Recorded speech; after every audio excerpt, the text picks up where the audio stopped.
warahmatullahi wabarakatuh. Halo teman-teman semua, perkenalkan kami dari kelompok 9 sejarah kelas 10G. Perkenalkan, nama aku Natasha Febrianti Effendi dan temanku. Perkenalkan, nama saya Muhammad Erzan Ramadan. Nama aku Fatma Malia Rahman. Nama saya Mas Ibnu Rahman. Nah, jadi pada kegiatan podcast kita hari ini kita bakal bahas 3 kerajaan yang fenomenal banget di Indonesia.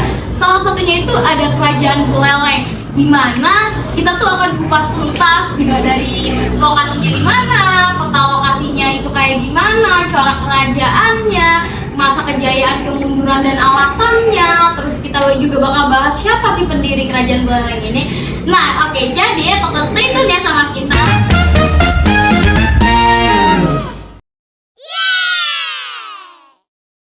Oh iya guys, di sini kalian ada yang tahu nggak sih letak dan juga peta lokasi dari Kerajaan Buleleng?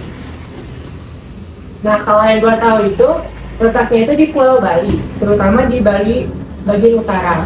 Nah, terus pusatnya itu di Kerajaan Singaraja yang sekarang itu udah jadi Kabupaten Buleleng. Oh, berarti Kerajaan Buleleng ini tepatnya tuh di Bali. Khususnya itu ada di wilayah Bali Utara. Bali Utara. Dulunya itu Singaraja, sekarang jadi Kabupaten Buleleng. Oke. Nah, terus kalau misalkan corak kerajaan Buleleng apa ya?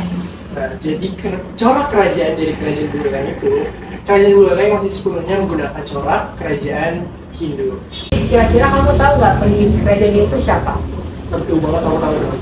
Jadi pendiri dari Kerajaan Buleleng ini yaitu Ki Gusti Ampura Panji Sakti yang didirikan pada tahun 1660 pada abad ke-7.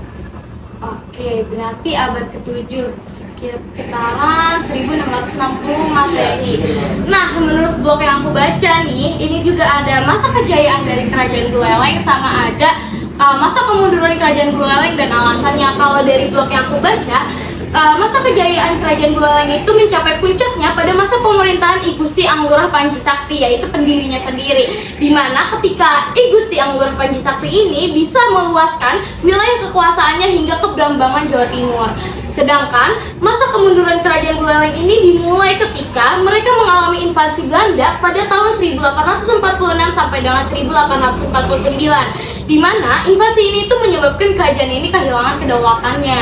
Nah, terus kita juga tuh penasaran loh sama apa aja sih warisan dan fun fact dari Kerajaan Buleleng ini, iya nggak? Bener banget. Boleh dong dijelasin Fasli apa aja nih? Aja. Warisan kerajaannya: 1. Purana Buleleng, naskah kuno yang mencatat sejarah dan kebudayaan Kerajaan Buleleng. Yang kedua, pura-pura kuno seperti Pura Medue Karang dan Pura Dalam Jagara. Yang ketiga, tradisi dan budaya, tarian dan upacara adat yang masih dilestarikan juga kini.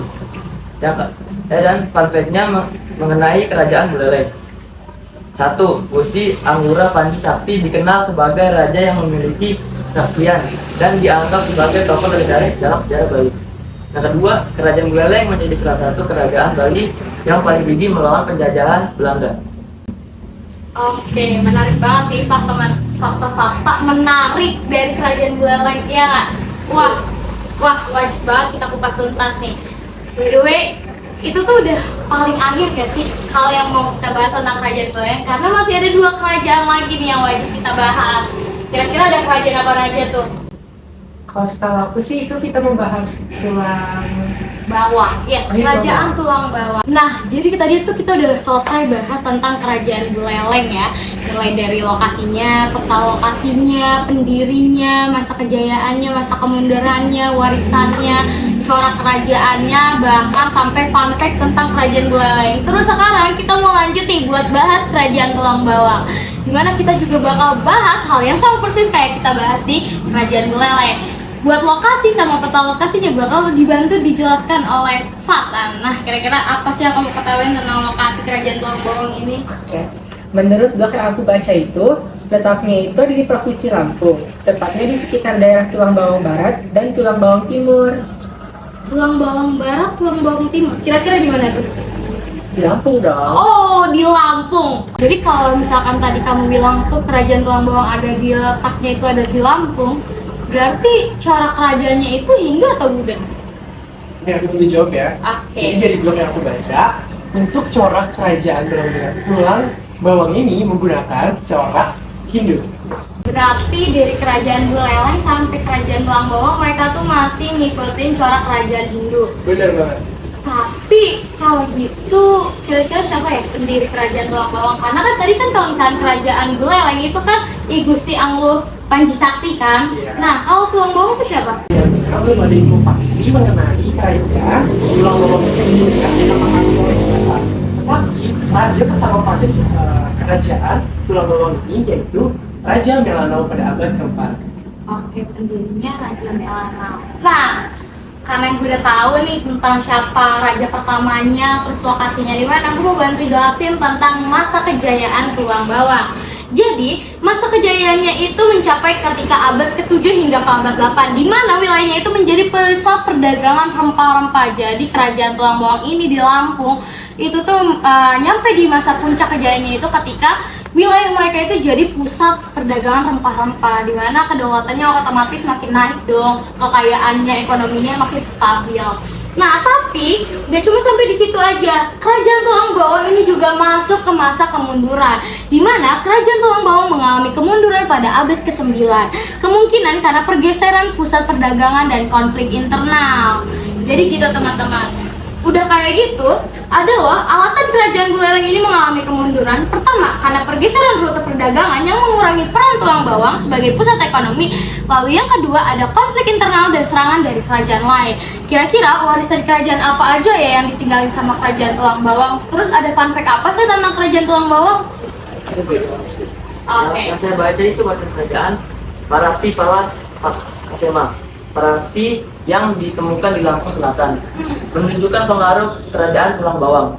Yang kedua, budaya Lampung, tradisi dan adat istiadat masyarakat Lampung yang masih dipengaruhi oleh kebudayaan kerajaan Tulang Bawang. Nah, fun fact-nya mengenai kerajaan Tulang Bawang. Yang satu itu kerajaan Tulang Bawang dianggap sebagai salah satu kerajaan tertua di Indonesia dengan sejarah yang masih misterius. Yang kedua itu, nama Tulang Bawang diambil dari nama sungai yang menjadi pusat aktivitas kerajaan. Oke, fun fact-nya tuh menarik. Karena emang bener fakta menarik ya, jadi menarik banget. Nah, oke, sekarang kita lanjut aja nggak sih bahas ke kerajaan terakhir. Kira-kira ada yang tahu atau kerajaan apa? Apa? Kerajaan Pulau Kapur. Yes, benar. Kerajaan Pulau Kapur. Pulau Kapur. Nah, jadi kerajaan Pulau Kapur nih apa nih? Boleh bantu dijelaskan lagi untuk lokasinya, Fatan? Boleh dong. Nah, setahu waktu itu, kerajaannya ini terletak di Pulau Bangka, tepatnya di sekitar daerah Kota Kapur di Kabupaten Bangka. Berarti Kota Kapur ada di Bangka. Ya, Tadi Buleleng Bali, Tulang Bawang Lampung, sekarang kita main ke Bangka nih untuk kerajaan Kota Kapur. Corak kerajaannya apa? Nah, masih sama seperti kerajaan-kerajaan sebelumnya, kerajaan Kota Kapur ini menggunakan corak Hindu. Corak kerajaan Hindu, tiga-tiganya kita bahas tentang kerajaan-kerajaan ini. Mereka tuh sama-sama ngikutin corak kerajaan Hindu. Lalu untuk pendirinya, sayangnya masih belum ada pasti mengenai pendiri maupun penemu dari kerajaan Kota Kapur ini. Tetapi kerajaan ini sudah ada sejak abad ke-7 Masehi. Berarti kita nggak tahu nih siapa nih yang mendirikan kerajaan Kota Kapur ini. Tapi kira-kira ada yang tahu nggak sih tentang raja pertama dari kerajaan Kota Kapur ini? Nah, jadi tadi kan lu bilang lu nggak tahu nih siapa pendiri kerajaan Kota Kapur ini. Iya. Tahu nggak sih kalau misalkan kerajaan Kota Kapur ini justru kerajaan yang membantu berjalannya kerajaan Sriwijaya. Loh, kok bisa? Yes, bener banget. Kerajaan Sriwijaya. Anyway, kerajaan Sriwijaya itu kerajaan terbesar di Indonesia. Pokoknya mereka tuh salah satu kerajaan yang punya pengaruh besar terhadap majunya Nusantara ini.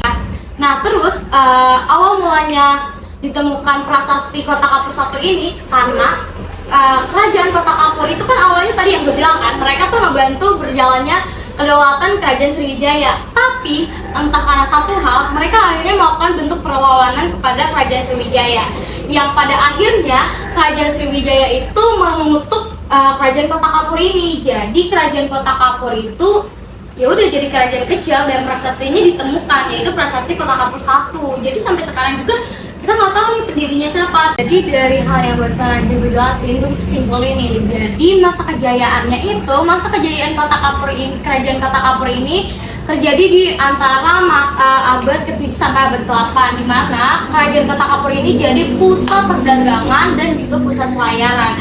Dan mereka mengalami masa kemunduran itu ketika abad ke-9, di mana yaitu mereka menerima serangan dari kerajaan Sriwijaya. Jelas kalah dong. Kita kan tahu kerajaan Sriwijaya ini salah satu kerajaan yang berpengaruh besar ya, otomatis kalah. Makanya mereka itu musnah akhirnya, hancur perlahan. Nah terus karena udah ngalamin kemunduran, mereka akhirnya kan punah nih. Cuman kita nggak tahu nih warisan apa aja yang ditinggalin sama kerajaan Kota Kapur. Kira-kira dia tahu nggak warisan apa? Oke. Boleh saya baca ya? Boleh. Warisan kerajaan.